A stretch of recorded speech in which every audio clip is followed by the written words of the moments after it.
Bismillahirrahmanirrahim. Assalamualaikum warahmatullahi wabarakatuh. Waalaikumsalam warahmatullahi wabarakatuh. Yang saya hormati Pak Sugeng, Pak Asdu 3, yang saya hormati Pak Sekretaris Permades Kabupaten Batang. Alhamdulillah, puji syukur kehadirat Allah Subhanahu wa taala pada siang hari ini kita masih diberikan nikmat sehat, bisa melaksanakan kegiatan rutinitas kita dalam melaksanakan kegiatan sesuai dengan tupoksi kita masing-masing. Dan tentunya sobat desa yang saya hormati, pada kesempatan kali ini hadir di tengah-tengah kita Bapak As3, Pak Sugeng Esos MM. Tentunya pada kali ini juga kita ditemani oleh Pak Sekretaris Permades Kabupaten Batang, Pak Tony. Selamat pagi Pak Tony. Dan tentunya pada kesempatan yang berbahagia ini kita akan melaksanakan kegiatan laboratorium administrasi pemerintahan desa. Seperti pada tahun-tahun lalu bahwa kegiatan laporan untuk administrasi pemerintahan desa ini menjadi semacam sesuatu yang sangat krusial Bapak. Kami masih ingat ketika kami melaksanakan monitoring di tengah-tengah apel SPJ, tentunya bahwa kesiapan mengenai keadministrasian di tingkat desa, apalagi pengelolaan keuangan ini menjadi sesuatu hal yang sangat-sangat penting. Namun di sela-sela rutinitas aktivitas, terkadang pemerintah desa ini agak mengesampingkan, karena memang kami tahu persis pelayanan di tingkat desa, 1001 pelayanan yang harus dimaksimalkan di tingkat desa. Namun demikian tanggung jawab terkait masalah proses perencanaan, pelaksanaan, termasuk mungkin monitoring, pertanggungjawaban ini menjadi sesuatu yang sangat-sangat penting yang harus sobat desa lakukan. Sehingga pada hari ini hadir di tengah-tengah kita Bapak As3, yang tentunya kami butuh saran, masukan, evaluasi Bapak untuk sobat desa semua yang ada di desa Kabupaten Batang, agar apalagi di akhir tahun ini kami juga butuh evaluasi juga agar bagaimana strategi terkait tata kelola pengelolaan keuangan di tingkat desa agar bisa aman, pelaksanaannya juga tepat sasaran, tepat kualitas, dan tepat manfaat Bapak. Untuk itu waktu sebelumnya kami berikan kepada Pak As3 untuk menyampaikan beberapa hal terkait dengan masalah pengelolaan keuangan desa. Waktu dan tempat kami persilahkan Bapak. Terima kasih Pak Moderator, Pak Nugroho, Pak Sekretaris, Pak Ahmad Fatoni, dan untuk sahabat-sahabat kita yang ada di desa, di seluruh Kabupaten Batang, kami mengucapkan Assalamualaikum warahmatullahi wabarakatuh. Waalaikumsalam warahmatullahi wabarakatuh. Selamat pagi menjelang siang, salam sejahtera untuk kita semuanya. Semoga kita semuanya selalu dalam lindungan Allah SWT. Amin. Amin. Tadi sudah disampaikan oleh Pak Nugroho selaku moderator bahwa saya selaku asisten 3, yaitu asisten administrasi umum. Tentunya di situ mengandung sebuah tugas pokok dan fungsi bahwa pembinaan administrasi ini tidak hanya di jajaran aparatur sipil negara, ASN, yang mana ASN itu terdiri dari PNS, seperti kita-kita ini, Pak Nugroho, saya, dan juga Pak Fatoni. Kemudian ada sekarang P3K. Di samping itu, pembinaan ke bawah itu ada juga aparatur pemerintah desa, yang mana aparatur pemerintah desa juga sebagai aparatur yang sifatnya melayani masyarakat di tingkat desa, kemudian menyelenggarakan pemerintahan dan juga pembangunan. Oleh karena itu, sesuai dengan materi yang akan kami sampaikan, yaitu tata kelola keuangan desa yang baik. Tentunya kita berusaha bahwa manusia itu tentunya ingin yang terbaik. Dan ini semuanya bagi sahabat-sahabat di pemerintahan desa, saya pikir semuanya juga ingin mempunyai semangat yang sama. Ketika mengelola keuangan desa, tentunya pemerintah desa ingin menyajikan yang terbaik dan tepat waktu. Sebagaimana diketahui bahwa tahun anggaran kita di 2023 ini hampir selesai, yaitu 31 Desember, yang waktunya hanya tinggal beberapa hari lagi. Dan ini mari kita semangat dengan sebuah peringatan bagi kita semuanya adalah ketika kita menyajikan sebuah laporan pertanggungjawaban tentunya dapat dipertanggungjawabkan. Dan ingat kita bahwa yang terpenting itu adalah kita semuanya sebagai aparat, baik itu di tingkat kabupaten, tingkat kecamatan maupun di desa, harus punya integritas. Nah, integritas itu tentunya kita barangkali Bapak, Ibu, sahabat di pemerintah desa sepakat bahwa kita bekerja dengan prinsip kejujuran, keikhlasan, ingin mengabdi kepada masyarakat, kepada pemerintah, dan yang lebih tinggi adalah kepada negara kita yang tercinta. Dan juga menghindari praktek-praktek kolusi, korupsi, dan nepotisme. Ini yang paling penting bagi kita semuanya sebelum masuk kepada materi tentang bagaimana tata cara pengelolaan keuangan desa yang baik. Saya lebih berpesan secara moral kepada para Bapak, Ibu, sahabat pemerintah desa khususnya yang mempunyai tugas pokok dan fungsi dalam hal ini sebagai KUR keuangan atau bendahara desa, atau di atasnya adalah sekretaris desa. Karena beliau-beliau itu nanti yang akan mengolah dari data awal sampai terakhir, dan juga pengelolaan keuangan dari awal sampai akhir. Sehingga KUR keuangan atau mungkin bendahara desa dan juga Pak Sekretaris Desa, Ibu Sekretaris Desa itulah yang nanti akan bisa menyajikan data yang akurat, akuntabel, dan dapat dipertanggungjawabkan. Baik dari sisi administratifnya maupun dari segi pelaksanaannya. Itu. Sebagaimana Bapak Ibu ketahui bahwa dasar hukum dari pengelolaan keuangan desa tentunya Bapak Ibu sudah mempunyai pedoman, antaranya adalah Undang-Undang Nomor 6 Tahun 2014 tentang desa, dan ini masih berlaku sampai sekarang.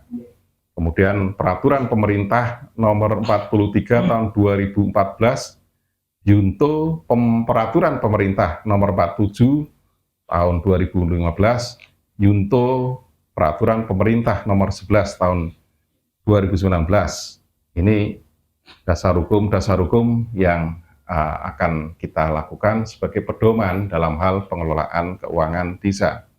Kemudian juga ada Peraturan Pemerintah 60 Tahun 2014, Junto Peraturan Pemerintah Nomor 22 Tahun 2015, kemudian Junto Peraturan Pemerintah Nomor 8 Tahun 2016. Ke bawah lagi ada Permendagri Nomor 114 Tahun 2014, kemudian Permendagri 44 Tahun 2017, dan Permendagri Nomor 20 Tahun 2018, dan turunannya adalah peraturan-peraturan bupati ataupun juga perda, perbub, kemudian surat edaran. Itu yang tentunya para Bapak sekalian, sahabat-sahabat di pemerintah desa ini sudah memperdomani itu. Kemudian tentang apa itu keuangan desa, ini menurut saya sebagai teori saja Pak Nugroho, Pak Sek, tapi teori itu saya yakin dan percaya kalau kita gunakan nanti akan bisa membuahkan sebuah hasil yang bisa kita nikmati bersama, tidak kemudian teori itu terkesampingkan begitu saja. Karena kita melaksanakan itu mesti ada dasarnya teori itu. Tanpa teori saya yakin kita juga akan tidak punya pegangan apa-apa, Pak Sek. Nah, kemudian kita masuk pada apa itu keuangan desa.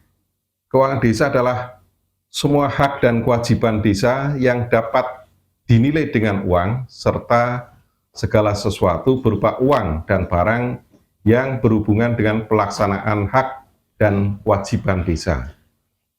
Kemudian pengelolaan keuangan desa adalah keseluruhan kegiatan yang meliputi, tadi sudah di muka saya ada pengantar bahwa pengelolaan keuangan itu mesti dari awal sampai akhir pertanggungjawaban. Ini kita urutkan saja dari perencanaan yang awal.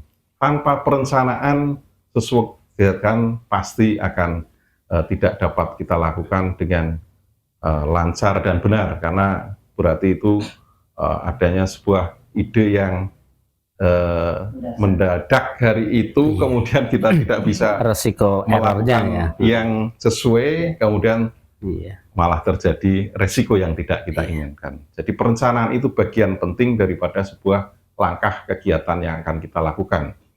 Kemudian ketika setelah perencanaan, tentunya kita laksanakan sesuai dengan apa yang tadi direncanakan itu.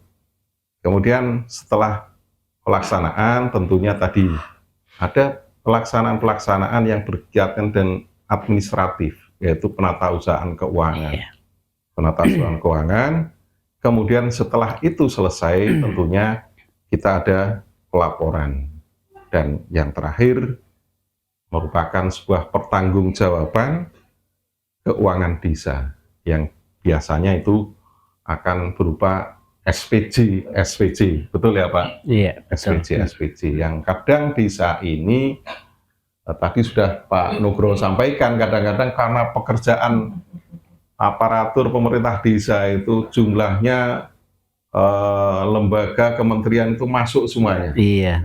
Yang tentunya kadang-kadang waktu itu tersita untuk pelayanan masyarakat, kemudian kegiatan-kegiatan sosial yang lain yang tidak ada dalam sebuah perencanaan sebelumnya itu. Tapi bagi kita semuanya, karena itu sudah menjadi tugas pokok dan fungsi, tadi saya sebutkan, baik itu Bapak Ibu Katur Keuangan ataupun yang disebut dengan bendahara desa, itu diharapkan mampu untuk membagi waktu dalam hal ini ketepatan mempertanggungjawabkan keuangan desa sebagaimana yang sudah direncanakan, sudah dilaksanakan, ditata usahakan, kemudian dilaporkan, dan dalam bentuk pertanggungjawaban itu sudah matang antara administrasinya dan fisiknya itu. Jadi keduanya harus beriringan, tidak fisiknya selesai tapi administrasinya tidak selesai, apalagi administrasinya selesai, kemudian fisiknya belum, itu namanya fiktif, apalagi dua-duanya. Itu harus kita hindari betul. Jangan sampai fisik tidak, administrasi tidak, itu yang paling fatal. Kita tentunya di Dispermades itu akan menanggung juga akibatnya. Betul. Karena pembinaan ini akan menjadi hal yang tidak ada artinya di kemudian hari. Oleh karena itu, saya berpesan kepada Bapak, Ibu, sahabat-sahabat pemerintahan di desa se-Kabupaten Batang ini untuk lebih menyikapi tentang disiplin penggunaan anggaran, baik itu secara administratif maupun secara fisik. Kemudian tentunya Bapak, Ibu, sahabat desa mengenal adanya yang namanya APBDes, ini merupakan dasar pengelolaan keuangan desa dalam masa 1 tahun anggaran yang tadi sudah disebutkan oleh Pak Nugroho maupun saya, bahwa tahun anggaran itu berjalan dari 1 Januari sampai dengan 31 Desember pada tahun berkenaan. Dan itu pada saat ini di tahun 2023 kita hanya hampir selesai, yaitu tinggal beberapa hari lagi. Dan ini kami mengingatkan kepada kita semuanya untuk tetap disiplin dalam pengelolaan anggaran keuangan desa itu. Sementara itu dulu, apa ada pertanyaan lain atau mungkin ada hal yang perlu kita diskusikan? Daripada saya borong nggak bagus. Iya. Terima kasih sekali Pak Astiga, luar biasa sekali nih. Awal yang cukup bagus dalam proses perencanaan. Karena siklus proses kegiatan itu kan harus ada perencanaan, pelaksanaan, penatausahaan, pelaporan, dan mudah-mudahan ini menjadi sebuah evaluasi sebuah desa semua. Dan barangkali mungkin dari Pak Sekretaris, karena tentunya beliau juga tahu persis kondisi real yang ada di tingkat desa, karena akhir tahun ini butuh kita evaluasi untuk sobat-sobat desa. Pak Sekretaris, monggo barangkali apa yang sudah disampaikan Pak As3 bisa kita jadikan evaluasi untuk teman-teman yang ada di sobat desa semua. Terima kasih sahabat desa semuanya. Jadi pertama terima kasih Pak Asisten telah berkenan hadir di acara kami. Dan perlu kami sampaikan pula, Pak Asisten ini juga bukan orang yang asing di wilayah. Beliau juga pernah di camat berapa periode Pak Asisten? 4 tempat dan 1 tempat di PLT atau PJ atau PLT. Artinya 5 di wilayah. Hafal juga sebenarnya, sudah hafal juga dengan kondisi wilayah. Memang benar apa yang oleh Pak Asisten, prinsip sebenarnya pengelolaan keuangan baik itu ketika perencanaannya sudah baik, pelaksanaannya baik, terus kemudian pertanggungjawaban sudah selesai sebenarnya. Permasalahannya adalah ketika yang 3 itu tidak tidak dilalui juga sih Pak Sen ya. Ini kami sebenarnya ada beberapa hal yang telah kami lakukan Pak Sen. Kami tahun ini ya termasuk support atau instruksi dari atas, kita mulai penggunaan keuangan non tunai. Nah, ini barangkali juga termasuk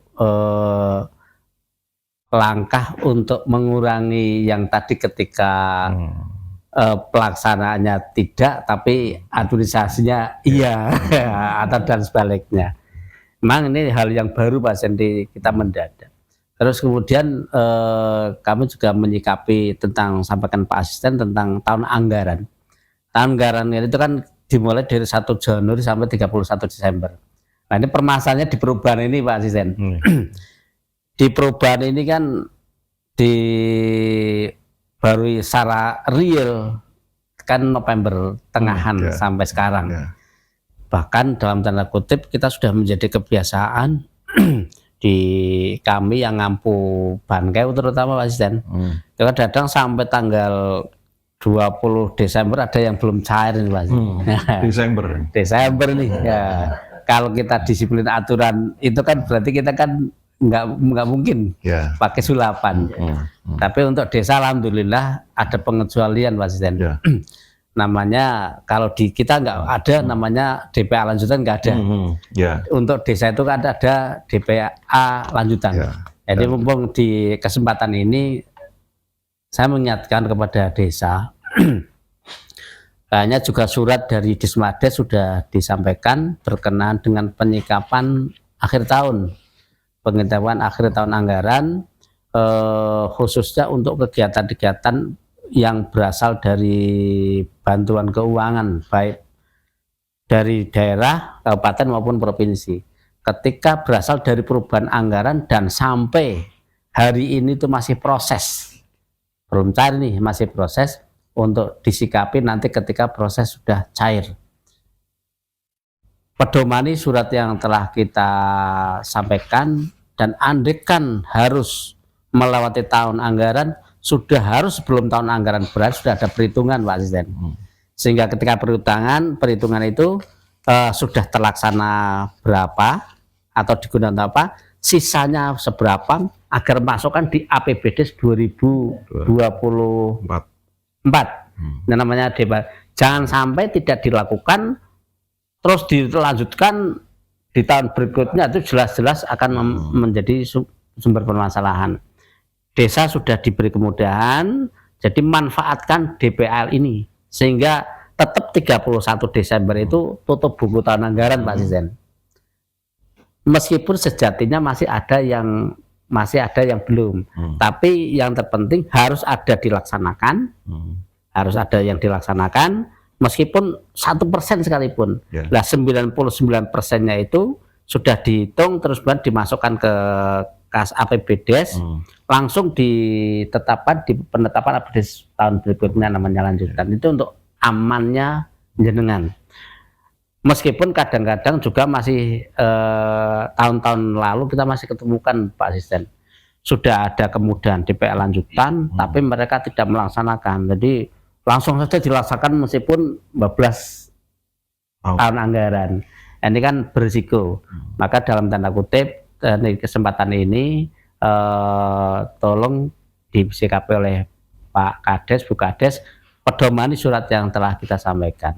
Nah barangkali juga ini Pak Asisten, kita masih menemukan permasalahan-permasalahan barangkali juga nih, barangkali di Batang sudah mulai berkurang istilah tukang bakso Pak Asisten. Nah ini barang dulu Pak Asisten barangkali sudah pernah di lapangan ketika di wilayah tahu apa sih istilah manajemen bakul bakso ini ya. Sehingga ini tahun ini mudah-mudahan bisa sudah tidak ada, atau caranya bagaimana ini Pak Asisten seperti ini. Yeah. Terus kemudian juga tentang peran kecamatan Pak Asisten. Kita juga kadang-kadang repot juga ketika semua permasalahan harus masuk ke kita tanpa ada screening di wilayah. Jadi kita butuh support termasuk dari Pak Asisten kepada para camat juga. Jadi untuk proses-proses baik mulai pembinaan, terus kemudian mulai pengawasan dan lain-lainnya itu terlaksana di bawah, kecuali memang mereka sudah tidak bisa, mungkin baru seperti itu. Mungkin itu Pak Asisten gambaran itu barangkali nanti wacana masukan atau solusi apa ya yang perlu kita lakukan dalam rangka mendukung terutama tertib perencanaan, tertib pelaksanaan, dan tertib di pertanggungjawaban. Oke, pertanyaan kritis sekali nih Pak As.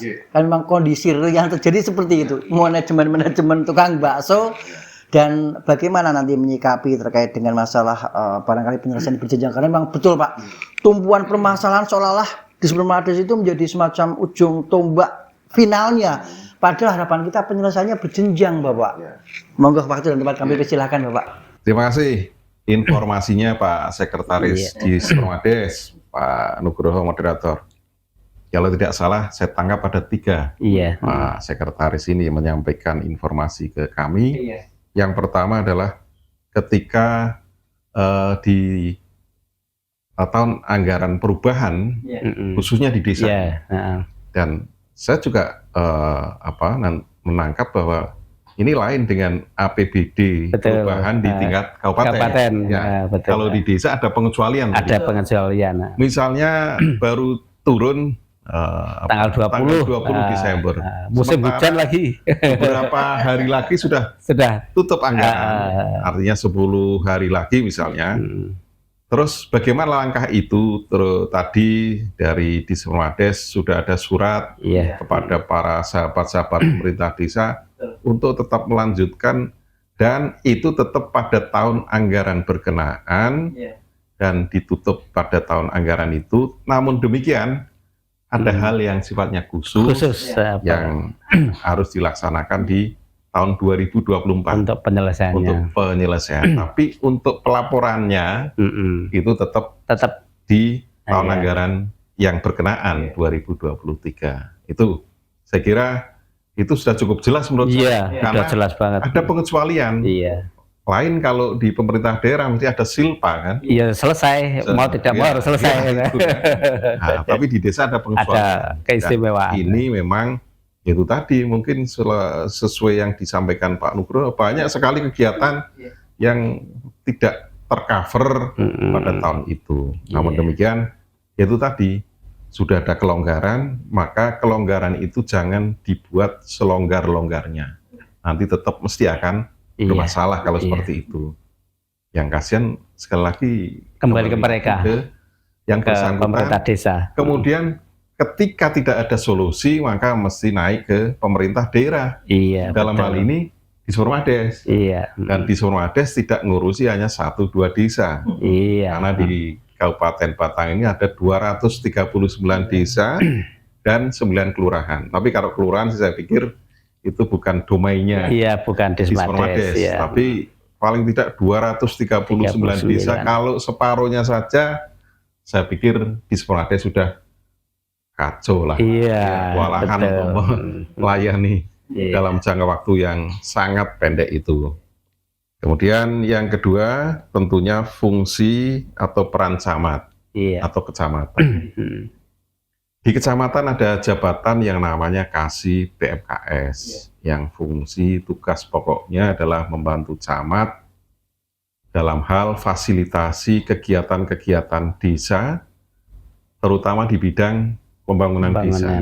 Atau boleh dibilang yang paling gampang, Pak Kasih PMKS itu memfasilitasi kegiatan-kegiatan pemerintah desa dalam hal penggunaan dana desa. Kalau yang ADD itu miliknya Kasih pemerintahan. Tapi yang DD ini adalah tugas pokoknya Kasih PMKS. Di situ fungsi camat melalui Kasih PMKS itu harus membentuk yang namanya tim monitoring. Monitoring pelaksanaan kegiatan-kegiatan pembangunan desa yang dibiayai dari dana desa, baik itu secara fisik maupun secara administratif. Betul. Kalau tim sudah terbentuk, tentunya nanti akan mempunyai tugas wilayah di desa masing-masing tim itu. Tidak bisa dilakukan sendiri oleh Kasih PMKS. Camat membentuk tim monitoring penggunaan dana desa. Nah, di mana tim itu tidak harus semuanya milik Kasih PMKS, tapi seluruh pejabat struktural, fungsional yang ada di kecamatan itu terlibat, karena uang atau anggaran yang turun ke desa melalui dana desa itu tidak kecil jumlahnya. Bahkan kecamatan sendiri menurut saya kalah. Di Semaja saja kalah, di Surmada saja kalah. Kecamatan saja kalah ini. Mohon maaf sementara kuantitas maupun kualitas SDM di pemerintah desa bisa dihitung dengan jari. Kasihnya berapa, kemudian KUR-nya berapa, stafnya berapa. Pengelolaan keuangannya cukup lumayan besar. Kalau saya hitung dari dana desa, kemudian BanQ, kemudian ADD, satu desa itu saya pikir termasuk apa itu yang namanya bengkok, kan? Itu kan masuk dalam tawan penghasilan itu 2M lebih, Pak. Betul. Benar kan? Di atas 1 miliar semuanya. Ya, di atas 2 miliar.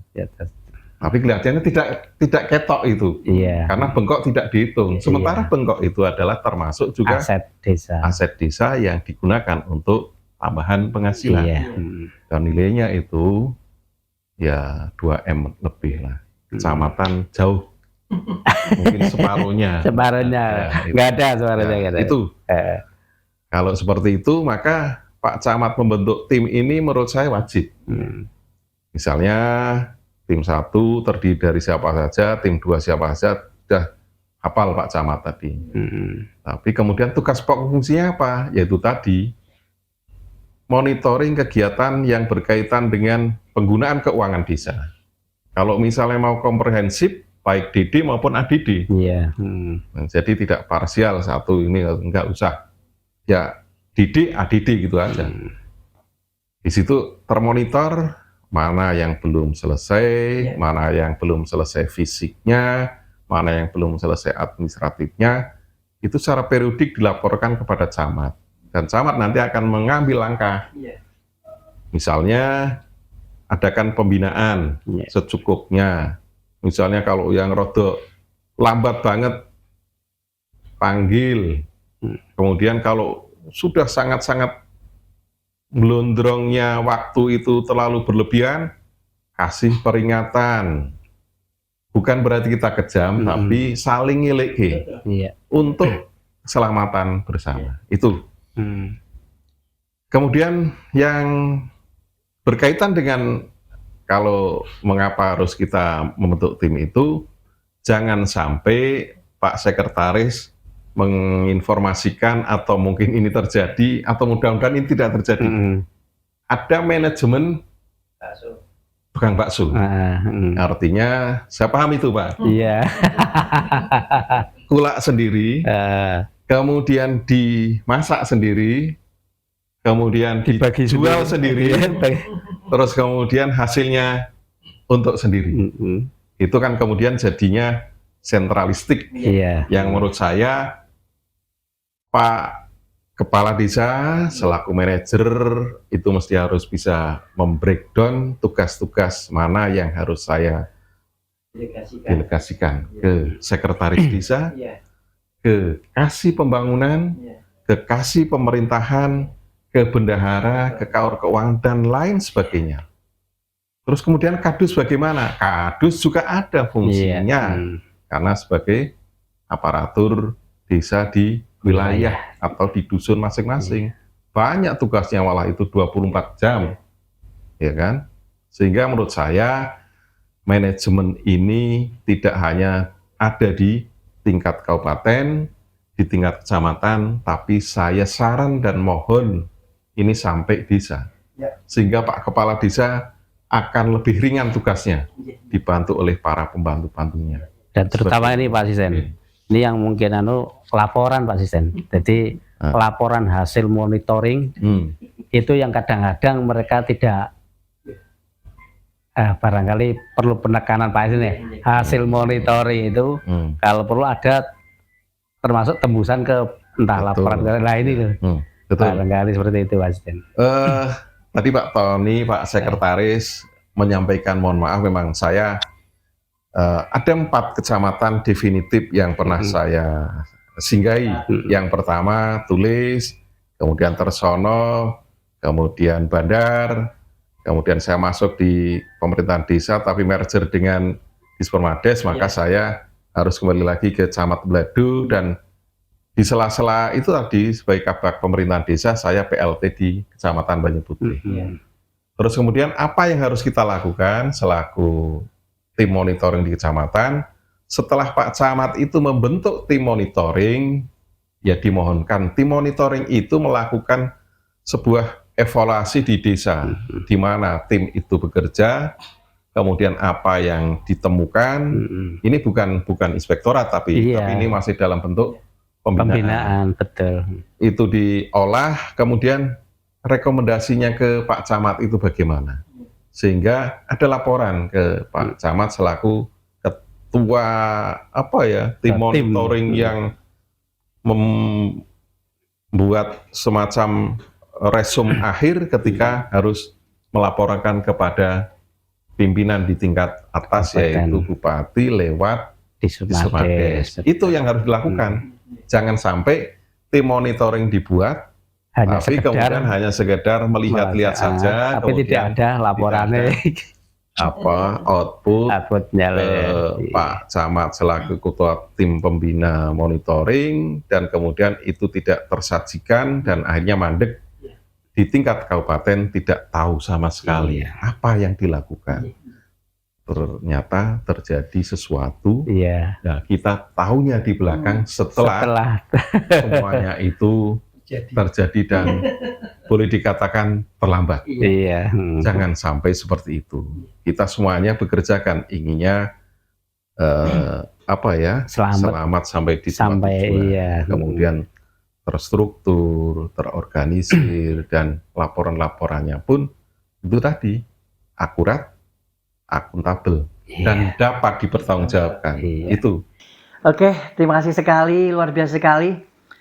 Diskusi pada siang hari ini tentunya kalau kita bicara tentang pengelolaan keuangan desa dan kekayaan desa ini memang luar biasa. Sehingga kalau tadi berbagai permasalahan yang disinggung oleh Pak Sek ini tadi sudah dijawab, memang butuh sebuah evaluasi, komunikasi, koordinasi yang tentunya dari pihak kecamatan ini. Saya yakin Pak As, Pak Tony, bahwa kecamatan sudah maksimal sekali memberikan sebuah pembinaan, sudah membuat semacam tim barangkali. Tadi disinggung bahwa tim evaluasi monitoring di tingkat desa itu pada dasarnya harus dipunyai oleh Pak Camat beserta teman-teman jajaran yang ada di tingkat kecamatan. Dan barangkali sudah dilakukan, tetapi tadi disampaikan Pak Sek, terkadang kita lupa Bapak. Memang sesuai dengan evaluasi BPK kemarin bahwa kecamatan belum melaksanakan kegiatan administratif untuk itu tadi, berita acaranya, hasilnya seperti apa, tindak lanjutnya seperti apa. Kalau hanya sebatas monitoring mungkin sudah dilakukan. tetapi itu tadi Penuangannya. penuangan di dalam suatu aplikasi berita acara tidak lanjutnya seperti apa, hasilnya seperti apa yang dilaporkan kepada kami, sehingga kami tahu langkah-langkah yang sudah dilakukan di tingkat desa seperti apa, di tingkat kecamatan seperti apa. Nanti sudah laporan kepada kami di Supermades harus melakukan seperti apa, dan tentunya kami yang ada di Supermades hanya bisa memetakan permasalahan-permasalahan di tingkat desa, sehingga alhamdulillah kalaupun di tingkat desa sudah terselesaikan dengan baik, tentunya kecamatan akan lebih ringan. Apalagi kalau sudah kecamatan menyelesaikan, kami pun di tingkat kabupaten juga akan lebih ringan. Tentunya ini menjadi sebuah evaluasi kita bersama. Di akhir tahun ini harapannya tadi disampaikan oleh Pak Astiga, mari kita maksimalkan mengenai percepatan untuk pelaksanaan kegiatan, sehingga di sela-sela akhir tahun ini baik itu pelaksanaan pelaporan keuangan dan pembangunan bisa selesai tepat waktu, tepat manfaat, dan tepat guna dan administrasi. Dan sudah barang tentu kami di dalam melaksanakan kegiatan tadi di awal sudah sampaikan konsistensi dokumen perencanaan baik itu RPJMdes, RKPdes, APBdes harus benar-benar dimaksimalkan, sehingga jangan sampai itu menjadi semacam celah masuknya pemeriksa-pemeriksa yang akan memberikan semacam sesuatu hal yang kurang baik itu di proses perencanaan sampai dengan pelaksanaannya. Dan yang terakhir, kalau kami tadi simpulkan bahwasanya bahwa kegiatan pelaporan di tingkat desa merupakan sebuah titik akhir dalam proses kegiatan. Sebaik apapun yang sudah jenengan lakukan sobat desa, tetapi kalau pertanggungjawabannya tidak akuntabel, tentunya akan menjadi semacam temuan-temuan yang kurang pas. Dan harapan kami, mari kita maksimalkan agar nantinya proses perencanaan bisa maksimal, dan harapan kami panjenengan bisa lulus dalam proses kegiatan perencanaan pembangunan, dan sampai titiknya nanti panjenengan bisa purna dengan aman, tidak memberikan sebuah permasalahan, dan bisa lebih maksimal untuk peningkatan pembangunan yang ada di tingkat desa. Itu dari kami sementara, dan kurang lebihnya kami mohon maaf yang sebesar-besarnya kami akhiri. Assalamualaikum warahmatullahi wabarakatuh. Waalaikumsalam warahmatullahi wabarakatuh. Ya. Matur nuwun, Bapak. Seperti